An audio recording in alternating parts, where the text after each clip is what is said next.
بڑے پیر دستگیر غوث اعظم حضرت شیخ عبد القادر جیلانی رحمۃ اللہ علیہ کے صاحبزادے حضرت ضیاء الدین علیہ الرحمہ فرماتے ہیں کہ ایک مجلس پاک میں والد محترم نے مجھ سے فرمایا کہ ایک بار دوران سیاحت میں ایک ایسے جنگل کی طرف نکل گیا جہاں آب و دانے کا نام تک نہ تھا۔ مجھے کئی دن تک پانی کا ایک قطرہ بھی میسر نہیں آیا۔ پیاس کی شدت اس قدر بڑھی کہ میں نیم جان ہو کر رہ گیا۔ پھر میں نے بے چارگی کے عالم میں آسمان کی طرف دیکھا، یکا یک ایک بادل کا ٹکڑا نمودار ہوا اور میرے اوپر برسنے لگا۔ میں نے اپنی پیاس بجھائی اور اپنے پالنے والے مالک کا شکریہ ادا کیا۔ پھر اسی رات جب میں ذکر الہی میں مشغول تھا کہ اچانک میرے چاروں طرف تیز روشنی پھیل گئی۔ میں نے گھبرا کر دیکھا تو زمین سے لے کر آسمان تک نور ہی نور تھا۔ مجھے یقین آ گیا کہ میری ریاضت قبول ہو گئی، کیونکہ میں نے آج تک ایسی نورانی فضا نہیں دیکھی تھی۔ ابھی میں دل ہی دل میں اللہ تبارک و تعالیٰ کا شکریہ ادا کر رہا تھا کہ اس نور سے ایک پرجلال آواز پیدا ہوئی، عبد القادر ہم تیری عبادت سے بہت خوش ہوئے۔ یہ سن کر میرے دل نے کہا کہ تمام عمر جسے تلاش کیا تھا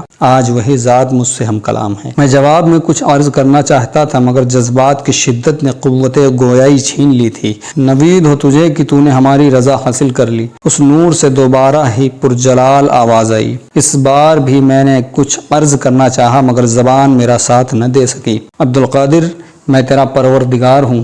تیسری بار وہی صدا سنائی دی، میں نے تیری عبادت سے خوش ہو کر تجھ پر حرام چیزیں بھی حلال کر دی ہیں۔ اس طرز کلام نے مجھ پر دہشت طاری کر دی۔ میں سمجھ گیا کہ یہ کیسی روشنی ہے اور اس کے پس پردہ کون ہے۔ لا حول ولا قوت الا باللہ العظیم۔ میں نے بآواز بلند پڑھا۔ میری آواز کی گونج ختم ہوتے ہی ساری روشنی زائل ہو گئی اور ہر طرف اندھیرا پھیل گیا۔ اب میرے سامنے ایک کریہ المنظر یعنی ایک بھیانک شکل والا کھڑا تھا۔ مجھے دیکھ کر مسکرایا اور بڑے عجیب لہجے میں بولا، افسوس میرا وار خالی گیا، میں نے اپنی اسی تدبیر سے 70 اولیاء کو گمراہ کیا ہے، مگر عبد القادر تو اپنے علم کی وجہ سے بچ گیا، ورنہ آج تیری ساری عبادت رائے گاہ ہو جاتی۔ میں نے دوبارہ لاحول پڑھی اور ابلیس سے مخاطب ہو کر کہا، دور ہو جا مردود، چلتے چلتے بھی وار کر رہا ہے، میں اپنے علم کی وجہ سے نہیں، خدا کے فضل و کرم کے سبب سے تیرے فتنے سے محفوظ رہا ہوں۔ ابلیس کچھ دیر تک میرے سامنے کھڑا اپنا سر پیٹتا رہا،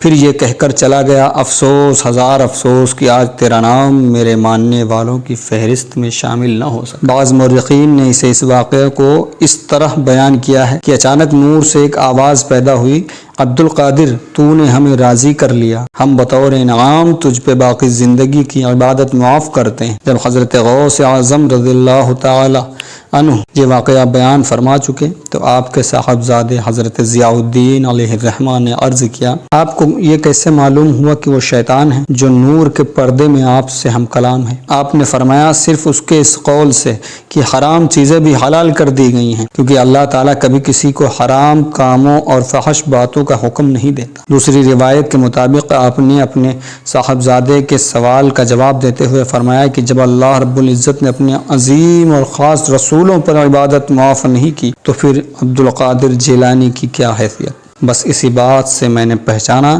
کہ وہ شیطان کے سوا کوئی اور نہیں ہو سکتا۔ دوستوں، ہمیں اس واقعے سے سبق ملتا ہے کہ شیطان ہمیں کس حد تک بہکانے اور ورگلانے کی کوشش کرتا رہتا ہے۔ اسی لیے انسان کو شیطان سے بچنے کی دعائیں مانگنی چاہیے، اور اللہ رب العزت نے بھی قرآن کریم میں ارشاد فرمایا ہے، بے شک شیطان انسان کا کھلا دشمن۔ اللہ رب العزت سے دعا ہے ہم سب کو شیطان کے سر سے محفوظ رکھے، آمین یا رب العالمین، بصدقۃ طفیل یا سید المرسلین۔